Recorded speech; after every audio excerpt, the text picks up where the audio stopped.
Praise the Lord. ஆண்டவர் இரட்சகருமாக இயேசு கிறிஸ்துவின் நாமத்திலே உங்களை வாழ்த்துகிறேன். ஒவ்வொரு நாளும் இயேசப்பா அந்த காலை வேளை உங்ககிட்ட பேசுறாருல்ல, எவ்வளோ சிரமத்தின் மத்தியில இந்த வீடியோவை எடுத்து இந்த வார்த்தைகளை உங்களுக்கு அனுப்பி கொண்டிருக்கிறோம். ஏன் தெரியுமா? நாங்கள் உங்களை ரொம்ப நேசிக்கிறோம். உங்களை உற்சாகப்படுத்த, உங்களை ஆறுதல் படுத்த கர்த்தர் எங்களை வைத்திருக்கிறது நினைத்து நாங்கள் நன்றியோடு ஸ்தோத்திரிக்கிறோம். இன்னைக்கு கூட ஒரு வசனத்தை வாசித்து தியானிக்க போகிறோம். 1 யோவான் 5ஆம் அதிகாரம் 14ஆம் வசனம். நாம் எதையாகிலும் அவருடைய சித்தத்தின்படி கேட்டால் அவர் நமக்கு செவி கொடுக்கிறார் என்பதே அவரை பற்றி நாம் கொண்டிருக்கிற தைரியம். ஆண்டவர்கிட்ட கேட்கிறோம், நிறைய காரியங்களை கேட்கிறோம். ஆனா தேவ சித்தத்தின்படி கேட்கிற ஒவ்வொரு விண்ணப்பத்திற்கும் ஆண்டவர் செவி கொடுக்கிறார் என்கிற ஒரு தைரியம் நமக்குள்ள இருக்க வேண்டும். ஆகிலும் என் சித்தத்தின்படி அல்ல, உம்முடைய சித்தத்தின்படி ஆக கடவுது என்று இயேசு கிறிஸ்து பிதாவுடைய சித்தத்திற்கு தன் வாழ்க்கையை ஒப்பு கொடுத்தார்.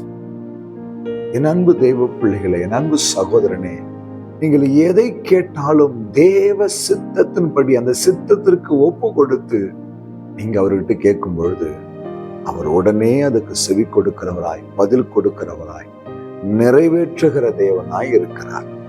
யோசித்து பாருங்களேன். அநேக காரியங்களை கேட்கிறோம், தேவ சித்தம் அதுல இருக்குதா? கர்த்தருடைய நாமம் அதன் மூலமா மகிமைப்படுமா? எதையும் யோசிக்கிறது இல்லை. ஒரு மளிகை கடைக்காரன் லிஸ்ட் கொடுக்கிறது போல தேவனிடத்துல விண்ணப்பங்களை நம்ம ஏறெடுக்கிறோம். ஆனால் அதுல தேவ சித்தம் இருக்குதா? இது கர்த்தர் விரும்புகிற விண்ணப்பமா? இது என் சுயநலத்தினால் நான் கேட்கிற காரியமா? இதுல எப்படியாவது தேவனுடைய நாம மகிமைப்படுமா இல்ல தூஷிக்கப்படுமா? யோசித்து இருக்கிறோமா? இன்னைக்கு ஒரு தீர்மானம் எடுங்க. நான் எதை கேட்டாலும் என் தேவனுடைய சித்தத்தின்படி கேட்டு அவரிடத்திலிருந்து பெற்றுக்கொள்வேன் என்று சொல்லி விசுவாசிக்கும் பொழுது நாம் பெற்றுக்கொள்வோம். அல்லேலூயா.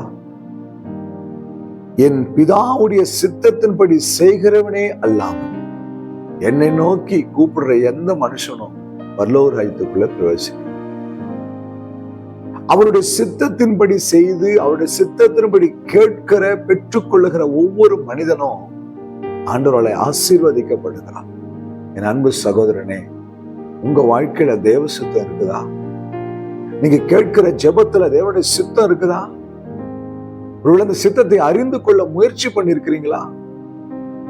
கேளுங்க, இன்னைக்கு கேளுங்க. தேவனே, உடைய சித்தத்தின்படி எனக்கு பதில் கொடும், செவி கொடும், எனக்கு ஒரு அற்புதம் செய்யும். நீங்க ஜெபிச்சு பாருங்க. கர்த்தர் இன்றைக்கு உங்கள் ஜெபத்திற்கு பதில் கொடுக்க போறார். ஆண்டுடைய செவிகள் திறந்திருக்கிறது, பதில் வரும், அற்புதம் நடக்கும். சுவாசிக்கிறீங்களா? ஜெபம் இல்லாம கண்ணு மூடுங்க. அன்பும் இரக்கம் உள்ள ஆண்டவரே, இந்த வார்த்தைக்காக ஸ்தோத்திரம். ஆண்டவரே, நாங்கள் எதை கேட்டாலும் உங்களுடைய சித்தத்தின்படி கேட்டால் நீர் எங்களுக்கு செவி கொடுக்கிறீர் என்கிற நிச்சயத்தை எங்கள் உள்ளத்திலே கொடுப்பீரா. சித்தத்தின்படி கேட்க வாழ பெற்றுக்கொள்ள உதவி செய்யும். இயேசு கிறிஸ்துவின் நாமத்தில் பிதாவே, ஆமென். ஹல்லேலூயா.